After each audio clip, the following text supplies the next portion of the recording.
ఆంధ్రప్రదేశ్ ప్రభుత్వం ప్రజలకు ఏం మంచి చేయడం లేదా, లేదంటే కూటమి ప్రభుత్వంపై కొంతమంది కుట్ర పన్నేటువంటి ప్రయత్నం చేస్తున్నారా? ప్రభుత్వం ఏ పని చేసినా దాని మీద నెగిటివిటీ తీసుకురావాలనేటువంటి కాన్సెప్ట్లో పనిచేస్తున్నటువంటి ఆ టీం ఎవరు? ప్రస్తుతం మాజీ మంత్రి పీతల సుజాత ఉన్నారు. ఆమెను అడిగి మరిన్ని విషయాలు తెలుసుకుందాం. మేడం, ముఖ్యంగా టీడీపీ ప్రభుత్వం, కూటమి ప్రభుత్వం ఏ పని చేస్తున్నా సరే దాన్ని అంటే అభివృద్ధిలో భాగంగా చేస్తున్నటువంటి పనులు మొత్తం కూడా ప్రజలకు చేరట్లేదనేటువంటి ప్రచారం చేస్తున్నారు. మీరేం చెప్తారు? ఇప్పుడు యాక్చువల్గా అండి, అడ్మినిస్ట్రేషన్కి care of address Chandrababu Naidu గారు.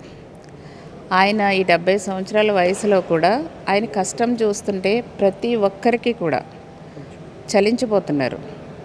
ఎందుకంటే ఆయనకి ఎందుకండి ఇంత కష్టం? ఎందుకండి? యాక్చువల్గా హ్యాపీగా ఫ్యామిలీతో ఉండొచ్చు, హ్యాపీగా గడపవచ్చు కదా. ఎందుకు? ఆయనకు ఒక సంకల్ప బలం ఉంది చంద్రబాబు నాయుడు గారికి. నన్ను ఈ స్థాయికి తీసుకొచ్చినటువంటి నా ప్రజలకి, నా రాష్ట్రానికి నేను మేలు చేయాలి, భావి తరాలకి నేను ఒక మంచి రాజధాని ఇవ్వాలి, ఈ రాజధాని లేని రాష్ట్రానికి, మన రాష్ట్రాన్ని నెంబర్ 1 రాష్ట్రంగా దేశంలో నిలబెట్టాలని ఒకే ఒక ఆకాంక్ష అండి. ఆయనకు ఒక కసి. ఆ విధంగా ఆయన కష్టపడుతూ ముందుకెళ్తున్నారు. ఇప్పుడు వైసీపీ వాళ్ళు అంటారా, వాళ్ళు 2014 నుంచి వాళ్ళకి ఇదే పని అండి. ఎందుకంటే తెలుగుదేశం పార్టీ, చంద్రబాబు నాయుడు గారు ఏ మంచి పని చేసినా కూడా వాళ్ళని విమర్శించటమే, తెలుగుదేశం పార్టీని, చంద్రబాబు నాయుడు గారిని విమర్శించడమే పనిగా పెట్టుకున్నారు. వీళ్ళు ఒక పేటీఎం బ్యాచ్ని తయారు చేసుకున్నారు, ఈ వైసీపీ వీళ్ళందరూ కలిసి. ఇంకా వాళ్ళతో సోషల్ మీడియాలో నెగిటివ్ ప్రచారాలు చేయటాలు కానివ్వండి, లేదంటే క్యారెక్టర్ అసాసినేషన్లు చేయించి వాళ్ళ భయభ్రాంతులకు గురి చేయటాలకు కానివ్వండి, ఇట్లాంటి నీచమైనటువంటి ఆలోచనలకి దిగజారిపోయారు. ఎందుకంటే వాళ్ళకి ప్రజల మద్దతు లేదు కాబట్టి వాళ్ళు ఇష్టాసారంగా కూడా మాట్లాడుతున్నారు. అవన్నీ కూడా ప్రజలు గమనిస్తున్నారు. అందుకోసమే ఈ రోజున 11 సీట్లతో వాళ్ళని ఇంటి దగ్గర కూర్చోబెట్టారు. కాబట్టి మనం అవి పట్టించుకోకుండా మనకు లక్ష్యం చంద్రబాబు నాయుడు గారికి ఉంది, ఈరోజు కూటమి ప్రభుత్వానికి ఉంది. మేము ఏదైతే హామీలు ఇచ్చి అధికారంలోకి వచ్చామో, మాకింత ఓటింగ్ శాతం ఇచ్చారో ప్రజలు, వాళ్ళకి ఇచ్చిన హామీలు మేము ఒక్కొక్కటిగా నెరవేర్చుకుంటూ ముందుకెళ్ళటమే మా ఏకైక లక్ష్యం. మేడం, దీంట్లో అంటే ఈ కుట్రలో అంటే మీరు ప్రభుత్వం చేస్తున్నటువంటి పనులు క్షేత్రస్థాయిలోకి వెళ్ళాల్సింది ఐఏఎస్లు కానీ ఇతర అధికారుల ద్వారా కానీ వాళ్ళే కుట్ర చేస్తున్నారు ప్రభుత్వం మీద అనేటువంటి ప్రచారం జరుగుతుంది ఇప్పుడు. అంటే వైసీపీకి అనుకూలంగా కొంతమంది ఐఏఎస్ల బ్యాచ్ కూడా తయారైంది అనేది అసలు మీ దృష్టిలో ఉందా అసలు అట్లా? ఇది డెఫినెట్గా ఉంటుందండి. ఎందుకంటే ఈ రోజున బ్యూరోక్రసీ ఎక్కువైపు ఉంది. వాళ్ళ మీదే మన రాజ్యాంగం కూడా, వాళ్ళ మీదే అన్ని పథకాలన్నీ కూడా ప్రజలకి చేరవేయాలనేసి మనకు ఉంది. అది డెఫినెట్గా, ఎందుకంటే మంచి చెడు రెండు ఉంటాయండి ప్రతి దాంట్లో. ఈ బ్యూరోక్రసీలో కూడా, ఐఏఎస్ ఐపీఎస్లో కూడా డెఫినెట్గా వాళ్ళకి సపోర్ట్ చేసే వాళ్ళు uన్నారు. ఇప్పుడు అందుకే వాళ్ళందరినీ కూడా ఐడెంటిఫై చేస్తున్నాం.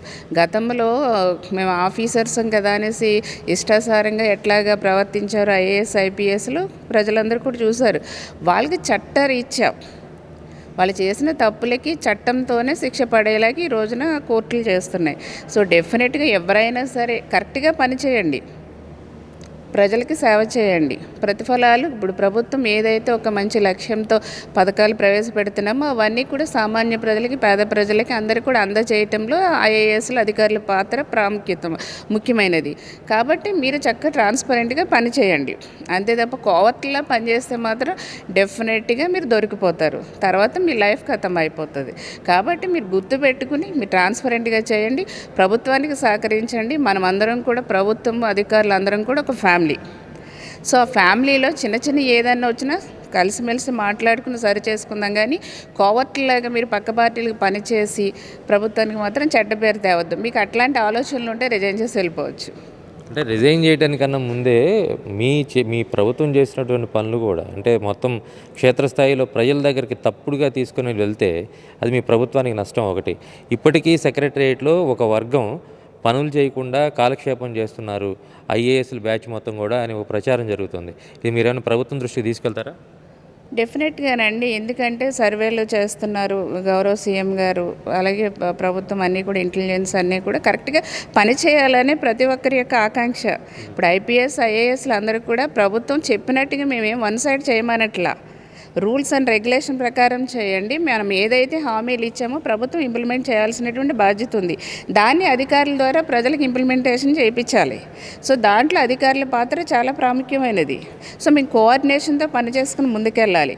సో ఇట్లా మేము కోఆర్డినేషన్తో పనిచేయాల్సింది పోయి కోవర్ట్లీగా పనిచేస్తే అది మంచి పద్ధతి కాదు. కాబట్టి సరి చేసుకోండి. ఈ రోజున అంటే కిందకి తీసుకెళ్లే దాంట్లో ప్రభుత్వం మీద నెగిటివ్ తీసుకురావాలి అని కనుక ఏ అధికారి చూసినా మాత్రం ప్రభుత్వం చూస్తూ ఊరుకోదు. డెఫినెట్గా యాక్షన్ తీసుకుంటాం.